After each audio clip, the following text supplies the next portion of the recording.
A man has just opened fire in a church in Wayne, Michigan. Absolutely horrible to see this.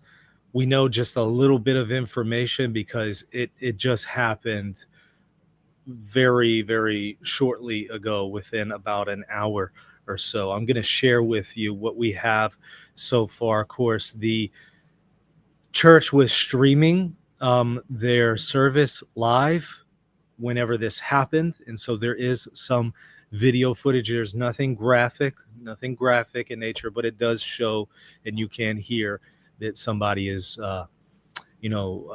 threatening and attacking and firing shots. And so absolutely horrible information. Let's take a look at, however, what we know so far. If anyone's injured, if anyone is hurt, what's the deal with the shooter? Is this a sleeper cell being awakened with the situation in relation to Iran? Is it completely unrelated? There's very little information to go off so far, but let me share with you what we know at this moment. I'm going to go ahead and just show you the video first. Here you can see people fleeing at Crosspoint Community Church in Wayne, Michigan after the shooting. Take a look now.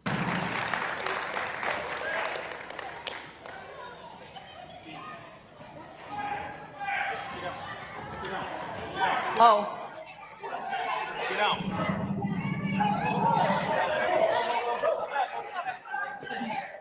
Come on, everybody to the back. Please, everybody come to the back. Come to the back. John, they gotta come.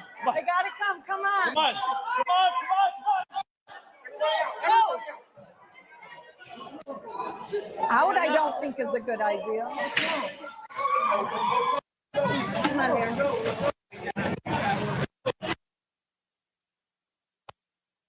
Audio cuts out here, but you could clearly hear a gunshot. People are fleeing. Absolutely tragic to see this. Obviously, you have, older folks and also children who are sadly being involved in this situation and are being threatened. This is just completely reprehensible and so sad. I'm so sorry that this church community is going through this. My heart goes out to them. From what we know, it appears that one man was shot in the leg, but it looks like he's going to be okay.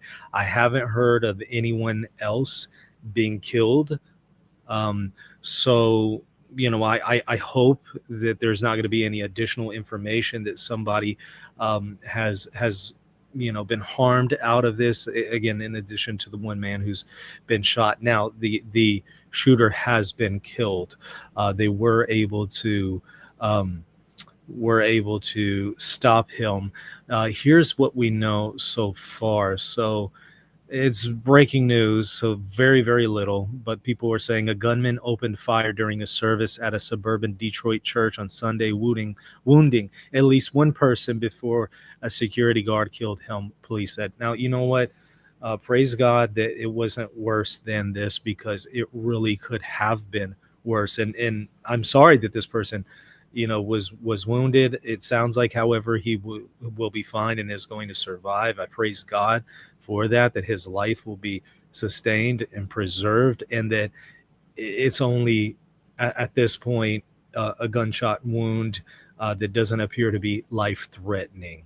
That's already tragic in and of itself, but I'm happy that you don't have people being killed from this, aside from the person who opened fire. He was killed by a security guard.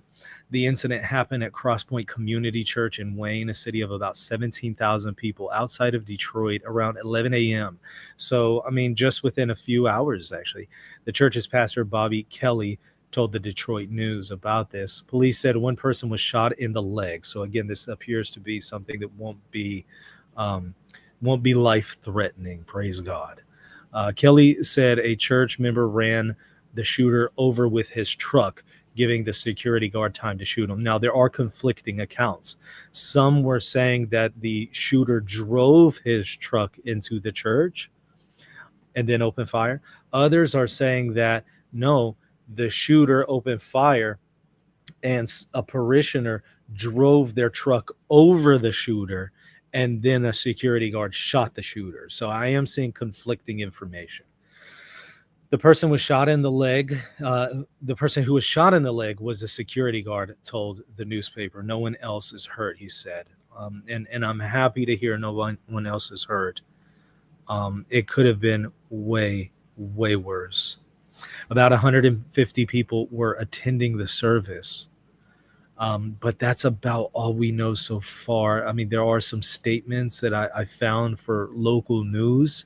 Um, One person says, this notes, witness Wendy Bowden said she went out into the lobby to answer a phone call when she saw a man on the ground and heard a big boom. She said she thought he got hit or crashed his car. Another woman told her to call 911. That may be where the misinformation is coming from. Maybe that situation. Bowden said she started to call 911 and then she heard a gunshot sounds and she booked it to the bathroom where she hid with another person.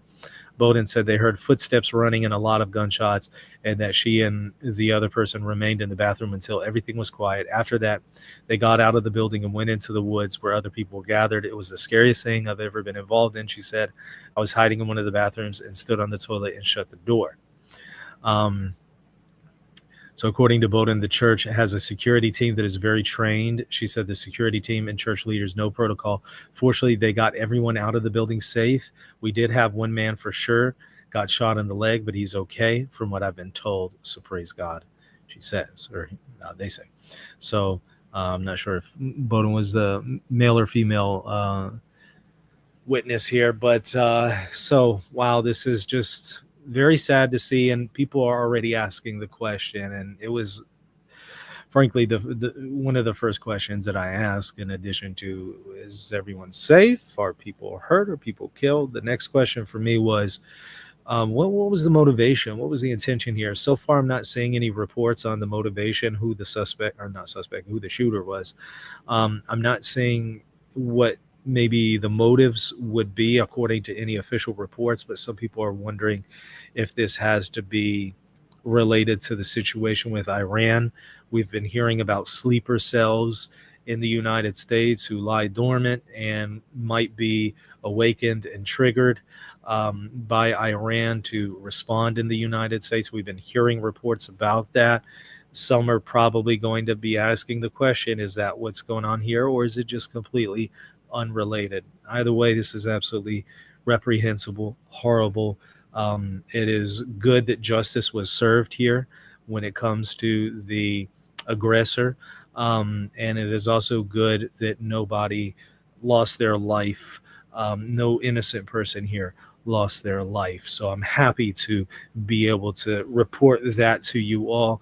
But of course, continue to keep the situation in your prayers, and do keep your eyes out if you're in public places, if you're in church, as I've been telling y'all for a number of years now, because I've been reporting on incidents like this.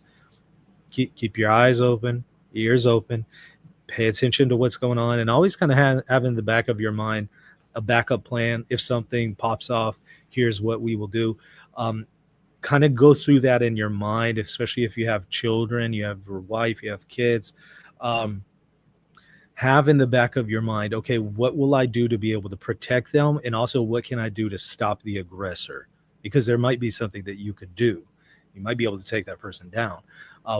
Have that in the back of your mind wherever you are, whether secular or at church, doesn't matter. Just keep that in the back of your mind. It can happen at any moment.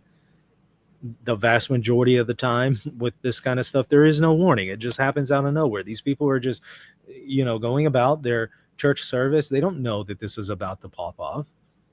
That's how quick something can happen that would threaten the life of you and your children and your loved ones. So pay attention to these things. Be thinking of, how you can get to an exit, know where the exits are. Also, how you might be able to stop the aggressor.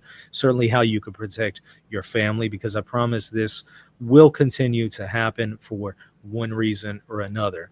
John O'Neill in the comment section is saying his bet is that it's unrelated to Iran. Maybe, I don't know.